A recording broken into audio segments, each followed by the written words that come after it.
Product of three numbers.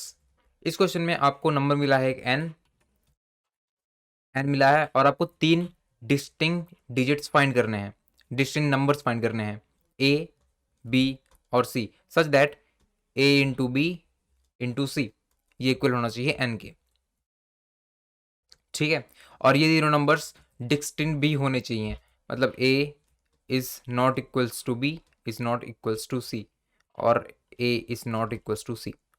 ठीक है, for example जैसे 60 है, अगर आपको तीन डिजिट मिल जाते हैं ए बी और सी, वो इसके लिए है अगेन 6 इंटू टू, ये हो जाएगा 12, 12 इंटू 5, राइट। ये एक पॉसिबल सॉल्यूशन है, ठीक है, करेक्ट सॉल्यूशन है ये, और तीनों बंदे डिस्टिंक्ट भी हैं।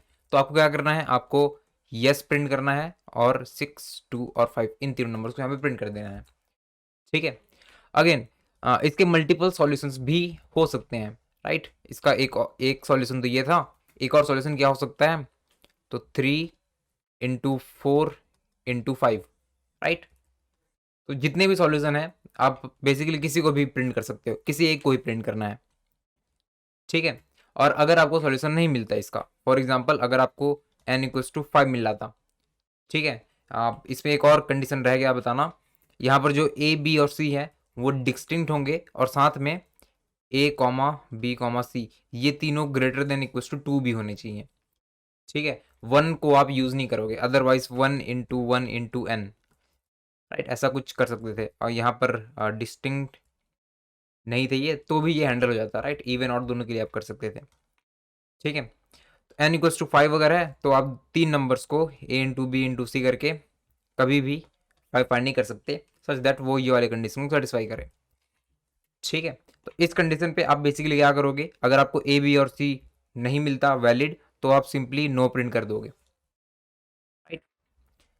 यहाँ पे कुछ टेस्ट केसेस दिए हुए हैं, जैसे 64 है पहला टेस्ट केस।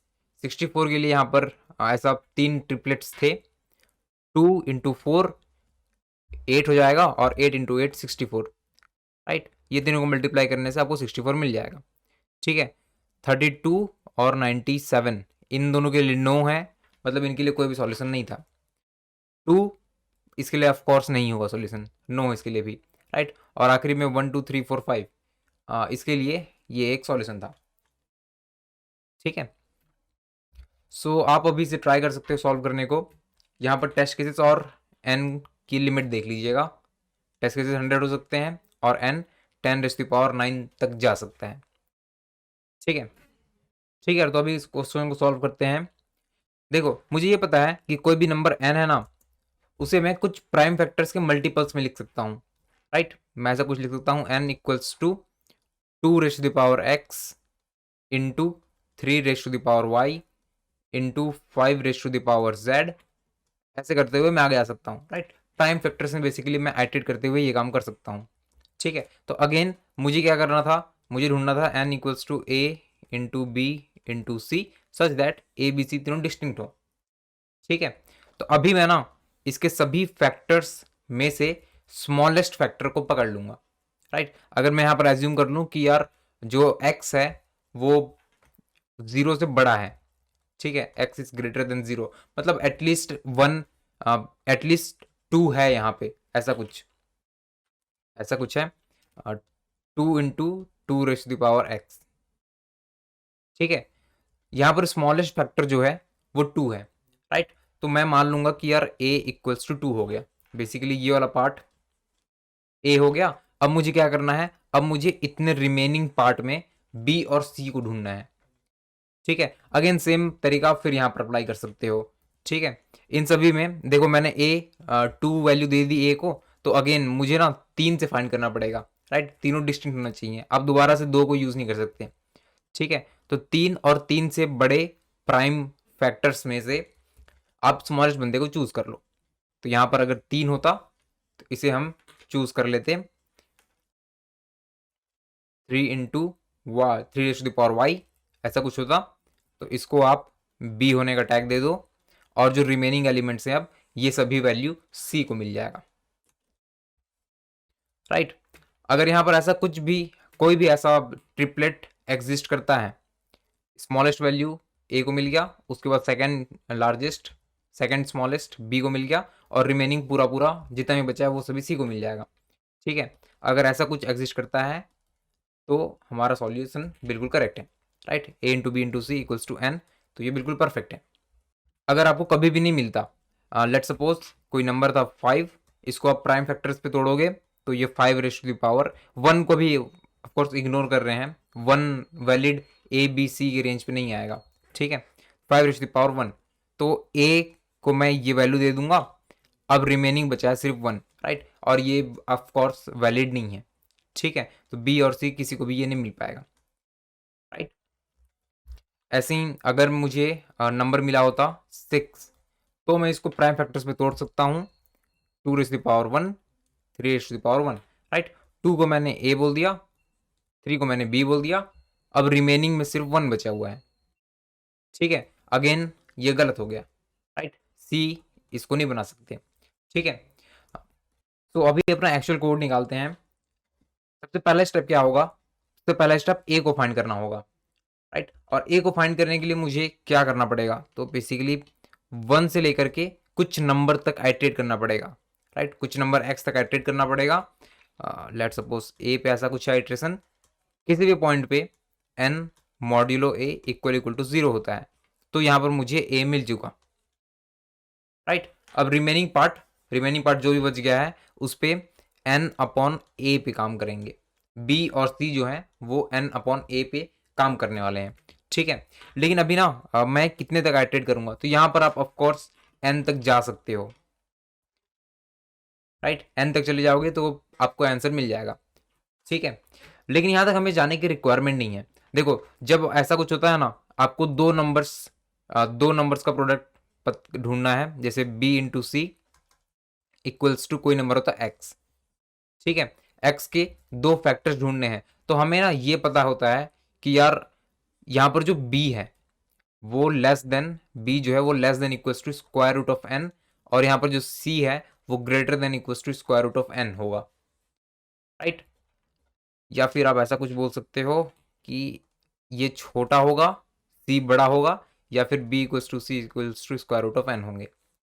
ठीक है, एक बंदा जो होता है ना वो हमेशा लेस देन या फिर इक्वल टू, एटलीस्ट दोनों में से कोई एक ऐसा होता है हमेशा जो स्क्वायर रूट ऑफ एन के इक्वल होता है या उसके बराबर होता है।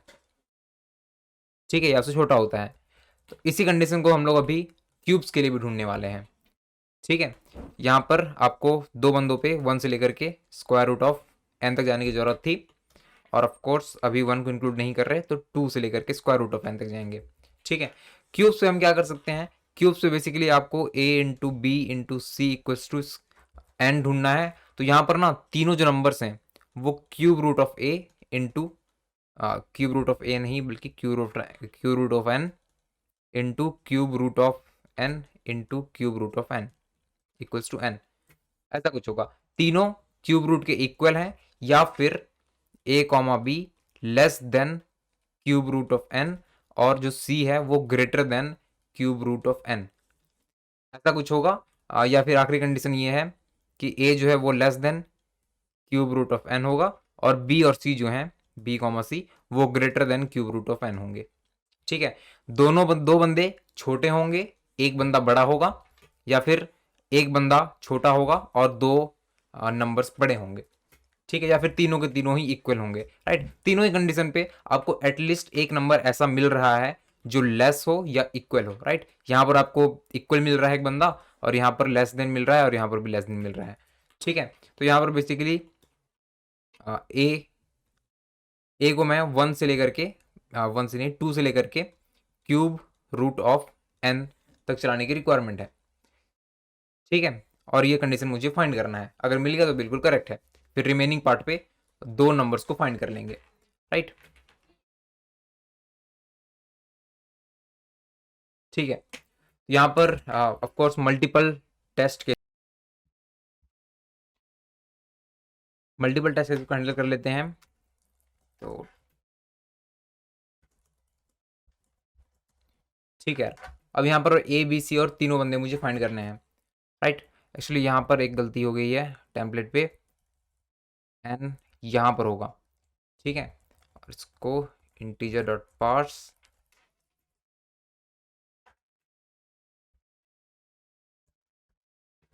रिटर्न यहाँ पर ले लिया। ठीक है, अब ए बी और सी यहाँ पर बना लेते हैं, ए कॉमा बी कॉमा सी। सबसे पहले ए जो होगा वो 2 से शुरू होगा और A less than equals to N तक जाएगा।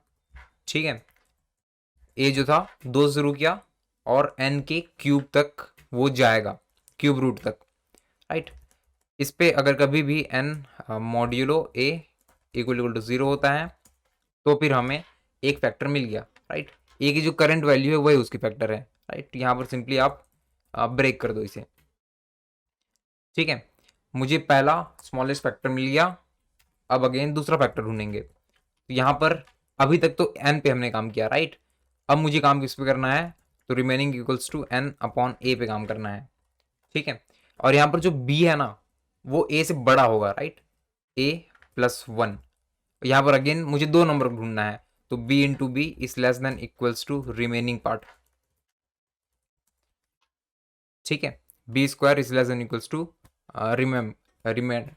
रिमेनिंग।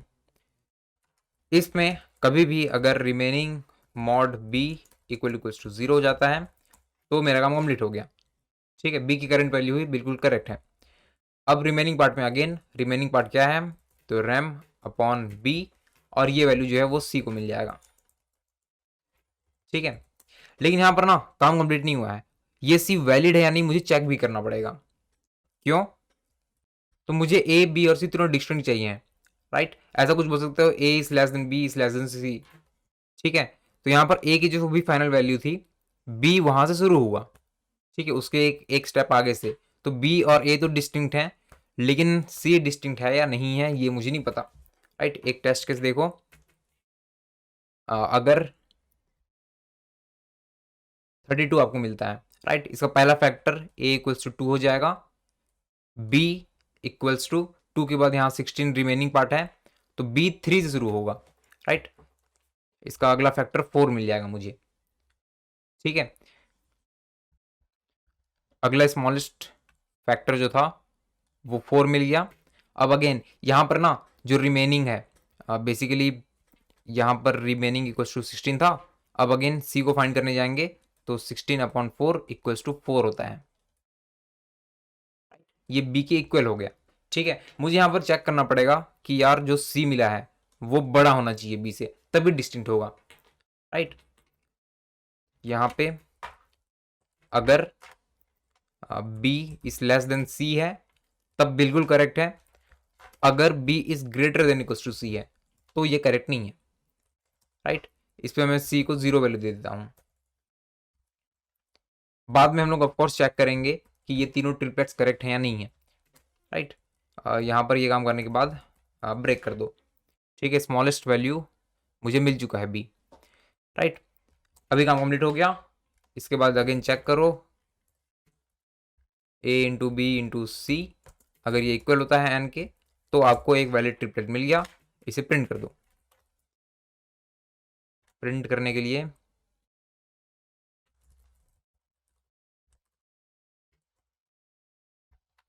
यस, और फिर ए बी और सी तीनों को प्रिंट कर देंगे।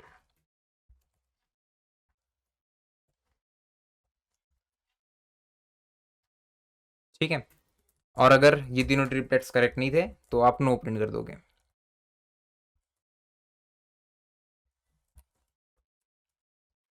ठीक है, तो अभी चला के देखते हैं इसे।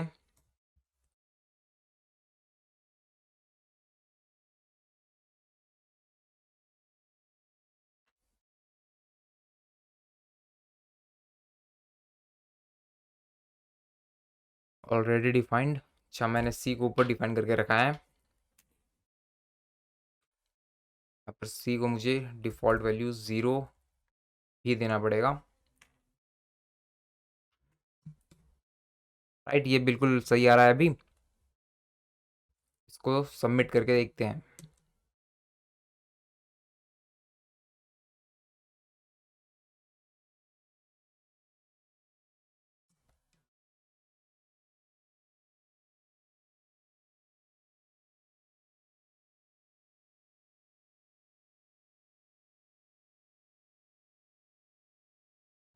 ठीक है, ये क्यू में अभी, ठीक है यार, तो ये बिल्कुल परफेक्टली वर्क कर रहा है, एक्सेप्टेड आ रहा है, product of 3 numbers, right. Thanks for watching.